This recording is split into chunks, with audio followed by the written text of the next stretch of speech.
오십시오. 네, 안녕하십니까. 네, 오늘 또 우리 대한민국과 경제적 민주주의 우리 임수환 박사님을 모시고 또 한번 좋은 말씀, 이론 강의를 한번 듣도록 하겠습니다. 차트가 벌써 6장입니다. 네. 6장이고 정치적 민주화와 경제적 자유화라는 부분인데요. 이 책은 근래의 일이라서 좀 재미있게 들을 수 있을 것 같습니다. 네. 말씀 부탁드리겠습니다. 지금 우리가 살고 있는 이제 1987년 헌정 체제 하에서 일어난 일들을 이제 말씀드리게 됩니다. 처음에 우리가 이제 경제적 민주주의라는 것이 우리나라의 건국 정신의 하나였다, 이렇게 갖고 출발을 했죠. 그래서 그 이승만 대통령은 이제 그 재헌헌법을 만드는 의회에 국회의장을 하셨던 분이고, 그래서 당연히 그 건국정신의 일부로서의 경제적 민주주의를 잘 아시고 실천을 하시는 분이었고, 그 다음에 이제 박정희 정부 같은 경우는 그러한 재헌 과정에 뭐 참여했던 분은 아니지만 6.25 전쟁 기간에 참전 용사였고 이승만 대통령 정부 하에서 군부에 있었던 사람으로서 그러한 전통을 체험적으로 승계를 해서 말하자면 국가 자본 축적이라든가 또는 소농체제 유지라든가 또는 그 국제협력의 운영이라든가 이런 것 전통이 이어졌다고 말씀을 드렸습니다만은, 그것이 이제 1987년 헌정 체제 이후의 과정을 우리가 이제 민주화다 이렇게 부르는데, 이때는 이제 그 전통이 끊어지는 단절되는 과정이라고 볼 수 있습니다. 건국 당시에 그 경제적 민주주의의 전통이, 물론 경제적 민주주의 중에 많은 부분은 국가 자본 건설 같은 경우는 이제 우리가 산업화가 안 돼 있기 때문에 산업화를 하기 위해서 필요했던 부분이었는데, 그거는 이미 박정희 전두환 시기까지 산업화 건설은 사실상 완성이 됐기 때문에 그 부분에 대해서는 이제 그 이후의 정부에서 다른 생각을 할 수 있는 때가 오긴 온 겁니다. 그리고 이제 농업에서의 소농체제라는 것도 이제 산업화가 끝난 이후에 농업의 위치는 또 달라져야 되니까 어떤 변화가 와야 될 시기가 온 건 맞죠. 맞는데 이제 여기 제 제목이 정치적 민주화와 경제적 자유화라고 붙어 있는 것처럼 이 시기에 일어났던 일들을 한마디로 요약을 하면은 정치적 민주주의를 아주 강조했던 시기고, 경제적 민주주의에 대해서는 무관심이었고, 경제적인 자유주의를 강조했던 시기라고 볼 수 있습니다. 그러니까 경제적인 자유화와 경제적인 민주화를 이제 사람이 구분하기가 이제 그 보통 사람들은 그걸 잘 구분하지 못하고 이렇게 같은 거라고 생각하기가 쉬운데, 민주화와 자유화는 좀 다른 개념이죠.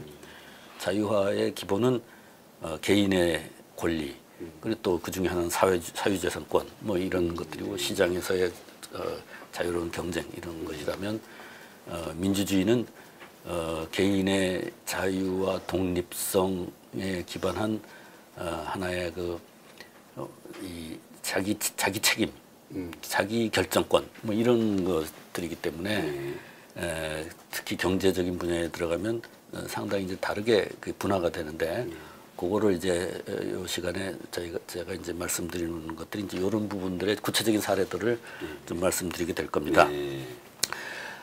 그런데 이제 일단 정치적인 민주주의가 그때 강력하게 추진됐다는 것을 이제 좀 구체적으로 말씀드리면, 국회와 법원이 행정부로부터 독립적인 권한을 이제 행사하는 그런 현상이 뚜렷해졌고, 또 지방자치제도 이제 지방의회를 선거하고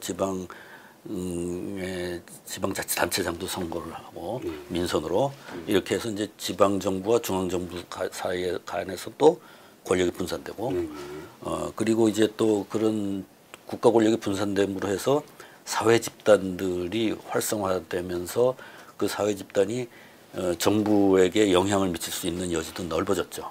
중앙정부가 하나로 딱 뭉쳐져 있으면 사회 집단이 침투하기가 어려운데 분산돼 있으니까 권력이. 그러니까 이제 여러 권력기관 간의 경쟁 관계를 이용해서 사회 집단이 영향력을 침투하기가 쉬워졌습니다. 이런 것이 이제 경제적인 민주주의의 이제 영향이라고 본다면 국제 환경 부분에서는 우리가 지난 시간에 말씀드린 것처럼 1971년도에 달러의 금태환이 정지되고 나서부터 국제 자본의 영향력이 점점 커지고 국제 자본들이 그 국경선을 넘어서 자유롭게 왔다 갔다 하면서 각 나라 정부의 정책적인 선택지를 굉장히 이제 줄이게 되는 그런 신자유주의적인 국면으로 이제 이미 국제사회는 진입해 있었던 상태라고 볼 수 있죠. 그 신자유주의라는 국제정치적인 국면을 우리가 피부적으로 느낄 수 있었던 게 제일 처음에 이제 우루과이 라운드의 타결이었는데 우루과이 라운드는 1986년에 미국의 레이건 행정부가 주도를 해서 시작한 겁니다. 그래서 93년에 타결이 됐죠. 7년이나 협상을 장기간 협상을 했는데 거기 원래 이제 우루과이 라운드가 가트 체제, 자유무역을 규제했던 가트 체제, 그러니까 일반 관세와 무역에 관한 일반 협정의 체제에서는 농산물에 대해서 또 지적 재산권에 대해서 이 자유무역에서 제외시켜 놨었어요. 예외 조항으로. 그거는 처음에 가트를 만들 때 농산물을 제외시키기를 원했던 나라가 미국 자신이었어요. 그래서 제외시키고 출발을 했는데 이 86년 이때 오면은 레이건 행정부가 농산물도 자유무역 그 카테고리에 다 집어넣자. 또 지적재산권도 집어넣자. 뭐 이렇게 이제 제의를 하면서 우루과이 라운드를 이제 추진을 했는데 미국 내에서도 농업에 대해서 정부의 지원이 많이 들어가고 농업 보호 정책 자금들이 경제적으로 비생산적으로 사용되고 있다는 문제의식을 가지고 그걸 개혁을 하는 방안으로 미국 혼자 개혁을 하면 미국의 농업만 국제사회에서 이익을 손해를 보니까 다른 나라도 다 같이 개혁하자. 그래서 우루과이 라운드에서 농업을 자유무역에다가 집어넣자라고 제안을 한 겁니다. 그러니까 이거는 기본적으로 농업 자유화의 조치로 미국에서 시작을 한 거고 전 세계의 농업 자유화로 이어진 거예요. 우루과이 라운드라는 거는. 근데 우리는 이제 쭉 우리가 설명을 했듯이 농지개혁 이후에 전부 이제 3정보 상한선을 농지 상한선을 3분 정도로 정해놓고 그 안에서 농민들을 보호하는 소농을 보호하는 그래서 뭐 가격 지지 정책도 쓰고 뭐 그 여러 가지 농업 투자도 국가에서 하고 농협에다가 정부에서 막 자금을 넣어가지고 금융도 지원하고 이런 농업 보호적인 정책을 쭉 써오면서 쌀 증산에 성공을 한 거 아니에요? 쌀 작업자 조개까지. 그래서 이제 농업 보호와 증산 정책, 농업 증산 정책을 써왔는데 이제 우루과이 라운드가 타결이 되면 쌀 시장을 개방해야 되고 이제 농업이 자유화 단계로 들어가야 됩니다. 이렇게 된 거예요. 그러니까 우리가 자발적으로 결정한 게 아니라 국제적인 신자유주의적인 국제사회의 흐름에 따라서 우리도 이제 거기에 적응해야 되는 이런 상태가 온 거죠. 근데 물론 우리 자신도 그런 문제는 있었어요. 그 필요가.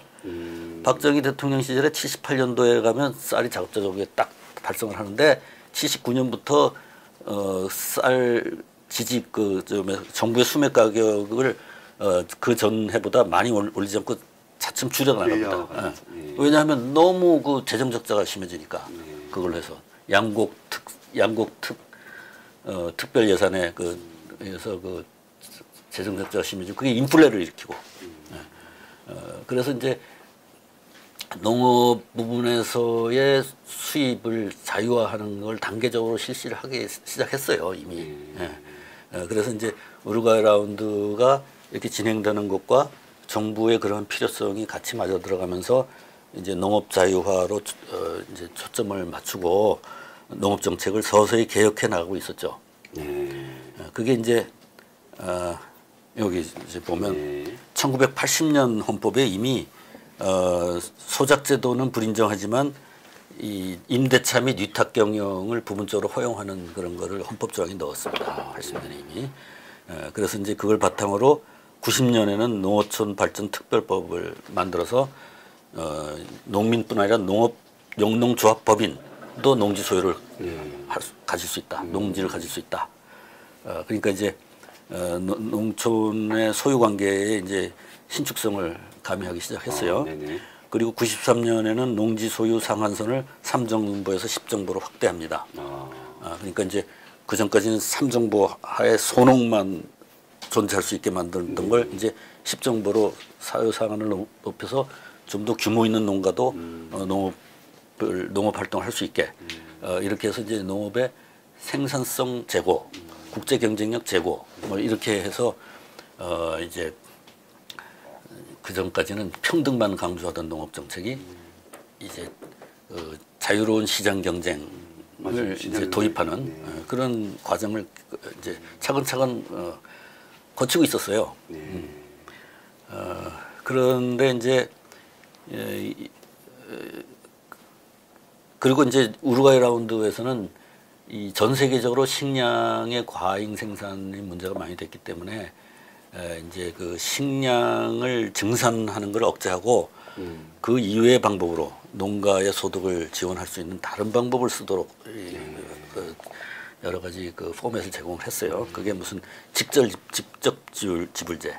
직접 지불제라는 건 이제 그 농민이 쌀을 뭐 생산을 한 30% 감소시키면 그 30%만큼 돈으로 소득을 보전시켜 주는 거죠. 또 지역 개발 지원. 그러니까 그 지역의 농사를 짓지 않더라도 그 농촌의 풍광을 유지한다는 거 그것만 갖고도 그 개발에 그런 지원을 해준다든가 이런 이제 다른 방법으로 증산을 일으키지 않는 방법으로 농업을 지원하는 농업의 소득을 지원하는 거죠. 말하자면 농민의 이런 식으로 이제 바꿔나가는 그런 포맷으로 돼 있었는데 여기서 이제 김영삼 대통령이 그 92년도에 대통령 선거를 하면서 쌀 수입을 막겠다 자기가 절대로 쌀 시장 개방하지 않겠다. 내 직을 걸고 내가 막겠다고 공약을 했어요. 대통령이 직을 걸고 자기 쌀 시장 개방을 막겠다고 공약을 했는데 딱 취임하자마자 이 우루과이 라운드가 타결이 돼버린 거예요. 그렇죠. 그리고 우리도 거기 다 참가해서 사인을 했단 말이에요. 그럼 쌀 시장을 개방 안 할 수가 없게 됐어요. 물론 뭐 한꺼번에 확 개방된 건 아니에요. 다른 여러 가지 방법이 있어서 어느 정도 통제를 하고 시간이 지나면서 조금씩 개방하게 돼 있었어요. 왜냐하면 우리는 개발도상국 지위로 우루과이 라운드 협정에 사인했으니까. 그런데 기억나는 게 그 미국 쌀이 막 수입이 되니 안 되니 막 그런 것 같습니다. 그런데 아무튼 대통령 후보 시절에 그렇게 자기가 공약을 한 걸 대통령 되자마자 그걸 번복을 해야 된단 말이에요. 그러다 보니까 이제 농민들이 막 항의 데모를 했죠. 왜냐하면 이제 일단 약점이 보이잖아요. 정부가 마치 자기가 쌀 시장 개방을 막을 수 있는 것 같이. 집까지 긁고. 맞아. 너무 강하게 또 표현했지. 집까지 긁고. 그것도 여당 후보가 그것도. 여당이 지금 농업을 자유화 정책으로 바꿔가고 있는데 그 여당 후보가 반대되는 공약을 한 거예요. 그러다 보니까 이제 농민들의 데모가 그때 굉장히 심했어요. 맞아요, 맞습니다. 농민들이 그렇게 뭐 데모를 하는 일은 많지 않았는데, 그러면서 이제 이 우루과이 라운드 자체에 대한 반감, 그런 게 막 표출이 되고, 그럼 우루과이 라운드 자체에 대한 반감을 갖는다는 건 조금 연장을 하면 바로 신자유주의적인 국제질서 자체에 대한 이제 반감이 되는 거죠. 제가 앞전에는 항상 국제질서를 얘기할 때 자유주의 국제질서라고 얘기를 했었는데, 그 자유주의 국제질서가 이 90년대 오면은 신자유주의 국제질서라고 말해야 될 정도로 성격이 상당히 변해버렸어요. 그 전까지는 자유주의 국제 질서화에서는 그래도 국가가 자본을 상당히 컨트롤하고 여러 가지 국가의 자율적인 기능으로 빈익빈 부익부를 이렇게 완화시킬 수 있는 여러 가지 수단들이 있었는데 그게 점점 이제 사라져가는 형국이 이제 신자유주의 단계라고 볼 수 있죠. 그래서 이제 이게 신자유주의 세계 질서에 대한 반대로 이제 막 비화해 나가는 그런 이제 그 대중적인 민중운동이랄까 뭐 이런 것들이 이제 촉발시킨 것 중에 하나가 이게 우루과이 라운드였어요. 그리고 쌀 시장 개방을 막겠다는 공약을 번복한 거. 그렇게 해서 되니까 이제 대통령 입장에서는 그걸 만회하기 위해서 막 그 대단히 농업 투자 계획을 발표를 해요. 54조를 걸고 몇 년에 걸쳐서. 막 이렇게 해서 이제 농업 투자가 이제 우루과이 라운드 협정에 사인하는 대가로 농민들에게 어마어마한 투자를 약속을 하고 또 그게 뭐 상당 부분 이제 실천이 되는데 그게 뭐 준비 안 된 상태에서 갑자기 많은 돈을 그 농촌에 지원을 한다고 하다 보니까 효율적으로 진행이 안 되는 거죠, 그게. 예? 막 뭐랄까 막 무차별적으로 막 돈을 뿌리는 셈이 돼 버리는 거지. 그런데다가 농민들이 신자유주의적인 이런 구조조정에 반대하는 입장을 막 그 시위를 하고 있잖아요. 그러니까 그 자유주의적인 농업 정책에 동의하지 않고 농민들이 마음으로 참여하지 않고 그러니까 정부와 농민이 서로 화합이 되지 않는 상태에서 지원 자금을 뿌리니까 효율적으로 집행될 리가 없죠. 예. 그러니까 농업 자유화 또 농가의 규모화 이런 것들이 체계적으로 이렇게 효율적으로 잘 진행되는 게 아니고 거의 잘 진행이 안 돼요. 그냥 돈만 갖다 뿌리고 정치적으로 그냥 그 불만만 잠재우는 거였지 실질적으로 농업의 그 발전에 별로 기여를 못했어요. 그러니까 그런 상태가 지금 계속 되풀이되고 있어요 지금. 그러니까 우루과이 라운드 이후에 뭐 여러 가지 우리가 자유무역 협정들을 여러 가지 했잖아요. 한미를 비롯해서 뭐 자유무역 협정을 체결할 때마다 이제 농민들은 시위를 하고 반대 시위를 하고 정부에서는 또 거기에 대한 보상을 해주겠다고 공약을 하고 또 돈을 뿌리고 돈은 그냥 뭐 어디로 없어졌는지 모르게 농업 발전은 이루어지지 않고 뭐 이런 게 이제 계속 지금까지 진행되고 있어요. 그래서 이제 지금 현재 한국의 농업의 그 현 실태를 보면 호당 경지 면적을 보면 2001년도에 1.39헥타르였어요. 한 가구당 평균 경작 면적이 2016년에 가도 1.54로까지밖에 안 올라갔어요. 미국은 170헥타르, 영국은 70헥타르, 프랑스 38헥타르, 독일이 30헥타르예요. 수치상. 그러니까 엄청 우리는 영세해요. 그러네요. 그런데 이거를 갖다가 규모화해야 국제 경쟁력이 생길 거 아니에요? 그러면 규모화하려면 어떻게 해요? 농민의 수가 100명이면 50명으로 줄여야 단위 농가의 그 경쟁 면적이 2배로 늘겠죠. 그렇죠. 네, 맞습니다. 3분의 1로 줄여야 3배로 늘겠죠. 그러니까 이게 구조조정이란 말이에요. 그러니까 경쟁력이 없는 농가를 은퇴시키고 경쟁력이 있는 농가가 그 땅을 매입을 해서 더 규모를 키워가게 만들어야 되는 게 이 구조조정 작업이란 말이에요. 어려운 거죠. 굉장히 어려운 거예요. 수치는 그렇게 하지만 그렇게 말로 표현할 수 없어서 아주 그냥 현실적인 문제겠죠. 현실에 지금 그 시장에 참여하고 있는 액터들을 일부를 뺀다. 퇴출시키고 나머지를 강화시켜야 되는 거예요. 그런데 농민들이 참여 안 하면 이게 되겠어요? 그렇습니다. 아무리 정부에서 뭐 무슨 지원을 하고 무슨 뭐 그 국가의 힘을 행사해도 이 잘 진행이 안 된다고요. 그런데다가 지금 농촌은 굉장히 고령화돼 있잖아요. 그러면 고령 농민들이 은퇴를 하면서 그 고령 농민에게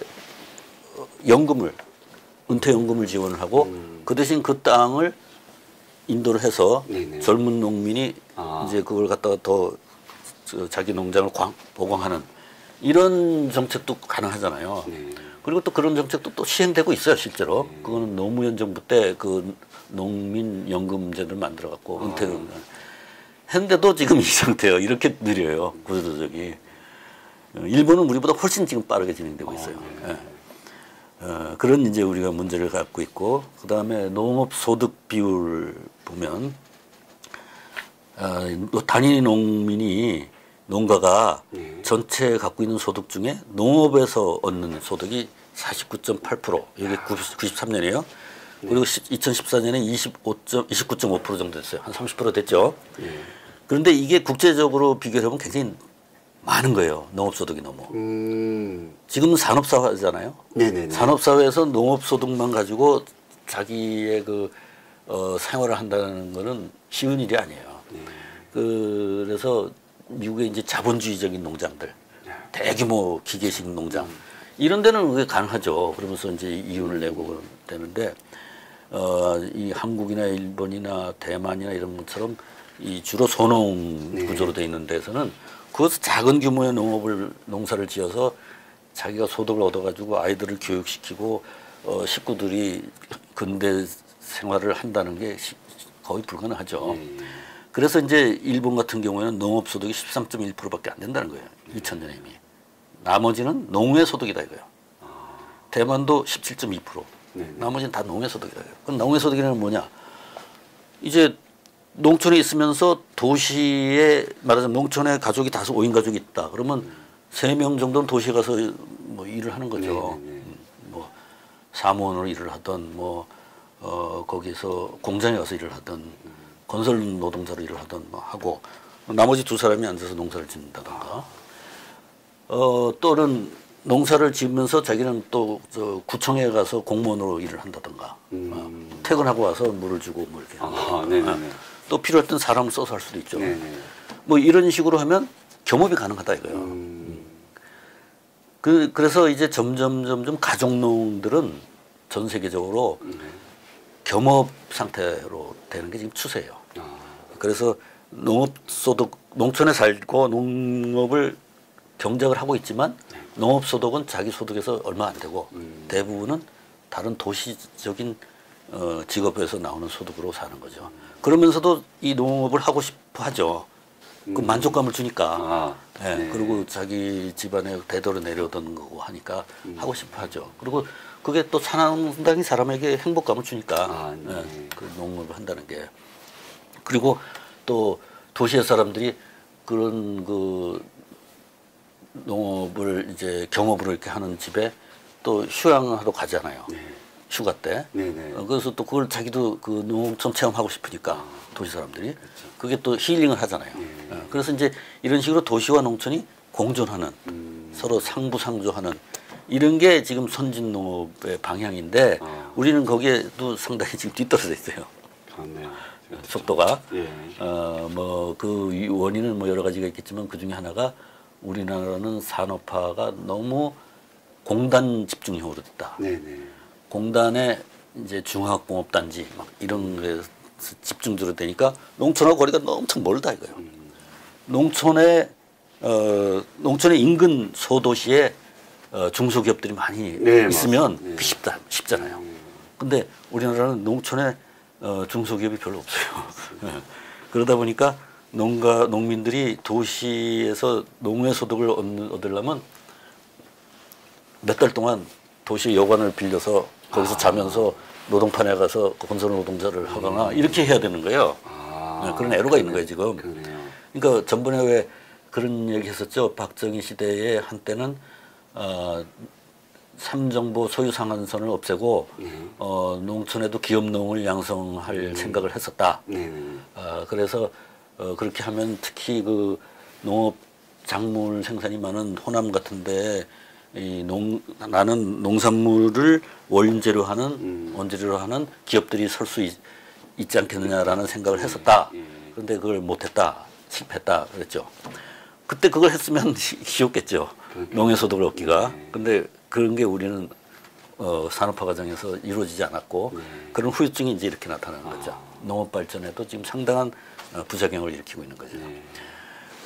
그런 이제 면이 있어요. 그러니까 이제 뭐 쌀의 작업자족도는 지금 한 104% 된다고 그러는데 나머지 식량 곡물은 또 대부분 수입하고 있어서 전체 곡물 작업자족도는 50.9% 그 정도 되는데 여기에도 또 만약에 사료 수입을 다 합하면 이거보다 훨씬 떨어져요.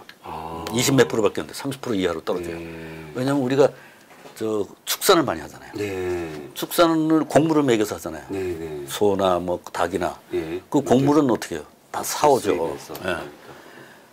그러다 보니까 이제 그게 좀 뭔가 상당히 불합리한 면이 있어요.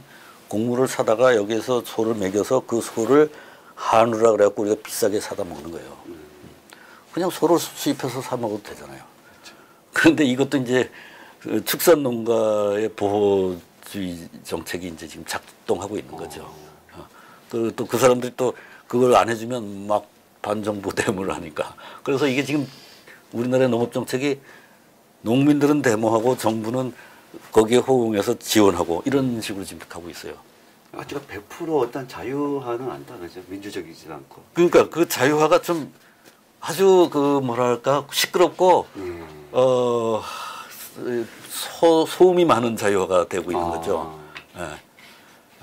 그러네요. 그 구조조정도 좀 매끈하게 되질 않고 아주 비효율적인 구조조정이 되고 있고.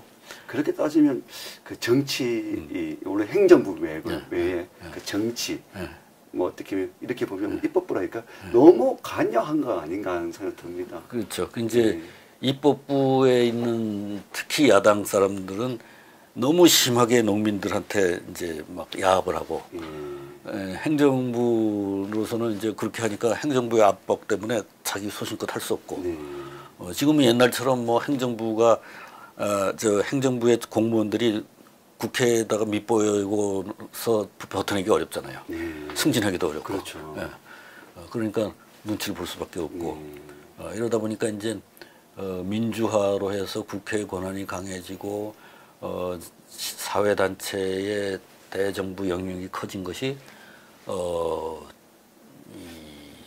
전체적인 국가의 경쟁력 강화로 되는 게 아니라 많은 그 자원의 낭비, 그리고 사회 불만의 막 표출, 그리고 수많은 무력은 아니지만 시위가 일어나고 그 시위를 진압하기 위해서 또 많은 경찰들이 동원돼 가지고 상당한 사람들이 또 희생되기도 하고 병원에 입원하는 사람들 많아요 지금 그 시위 진압하다가 또 시위 참가했다가 다치는 사람도 뭐 우리가 알고 있는 것처럼 뭐 언론에 많이 보도되고 있고 그래서 이런 식으로 해서 자유화가 일어나긴 일어나는데 사람들이 만족하기보다는 굉장히 불만족스러워하는 맞습니다. 그런 것이 많고 그 다음에 이제 그러면서도 이제 아직 경제유전 원칙은 그대로 또 유효해요. 이건 그 농지는 농업에 종사하는 사람만 소유할 수 있다 이렇게 돼 있고 그러면 이제 농민이 연세가 많으셔서 노령 농민이 돌아가시면 그 농지가 상속이 되죠. 상속이 되면 그 자식들은 대부분 그 아버지의 덕으로 다 도시에 나가서 공부를 해서 지금 다 대부분 도시에 가서 직장 생활하고 있는 사람들이 많죠. 그러다 보니까 그 농지를 소유한 사람이 도시민이 되는 거예요. 경제유전 원칙은 헌법에 있지만 실제로는 대부분의 땅이 지금 말하자면 도시에 있는 사람들의 거. 도시에 있는 사람이 있고 농사를 짓는 사람들은 그 사람한테 가서 렌트비를 내고 그렇죠. 소작료를 내고 지금 쓰고 있어요. 네, 그렇습니다. 그렇다고 해서 뭐 소작료가 높은 건 아니에요. 그러니까 옛날처럼 뭐 이게 불합리한 소작 제도는 아니고 그러나 어쨌든 농지의 소유자는 부재지주가 많은 거예요 지금. 그런데 그 부재지주가 팔질 않는 거야 농지를 팔아줘야 나머지 농민이 규모화를 해서 더 경쟁력 있는 농업으로 발전할 수 있잖아요. 그런데 안 판단 말이에요. 잘.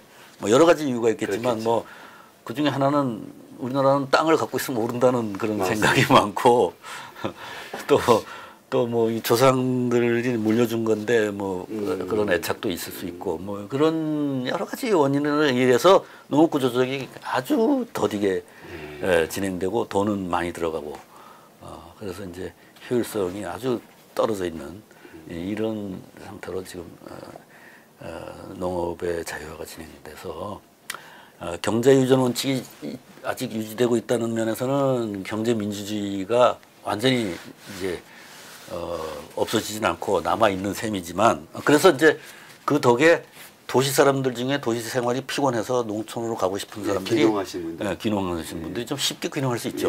그렇네요. 그게 요즘은 또 주말 농장도 많더라고요. 그렇죠.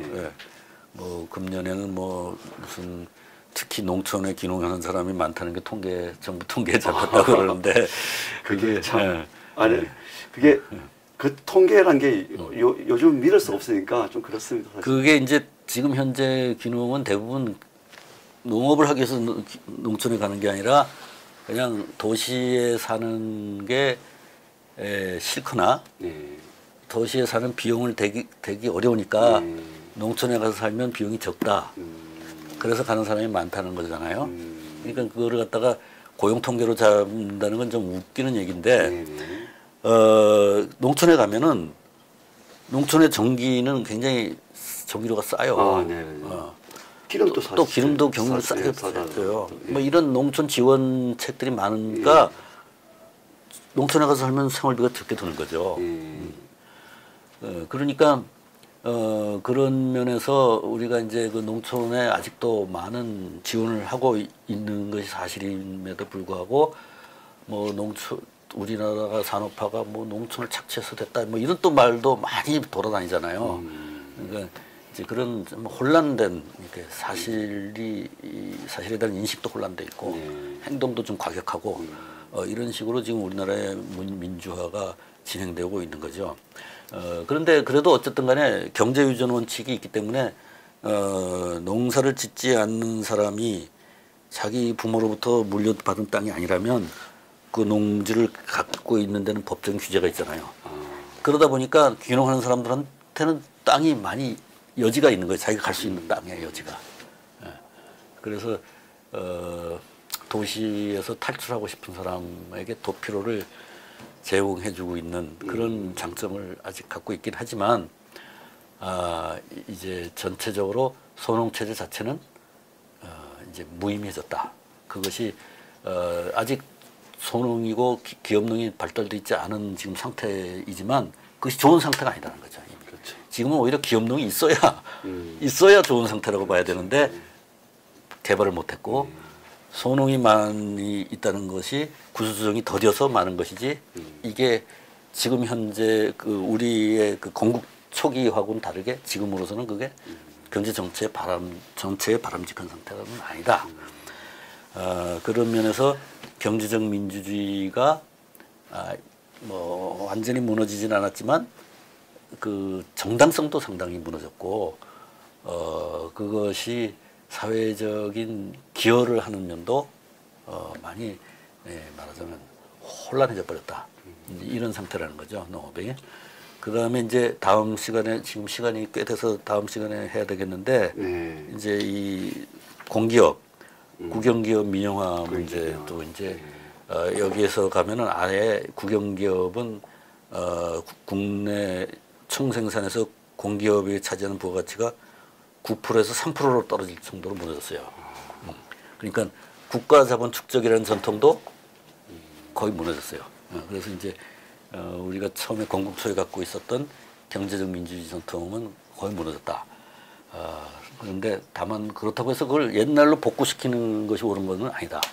이런 게 이제 제 그 주장의 주조인데 그런 부분은 차츰 이제 다음 주부터 또 계속 이어서 말씀드리겠습니다. 또 계속 재미있을 것 같아요. 왜냐하면 지금 관련되어 있고 하기 때문에 다음 시간은 더 기초가 주목될 정도로 지금 현재 상태죠, 바로 사실.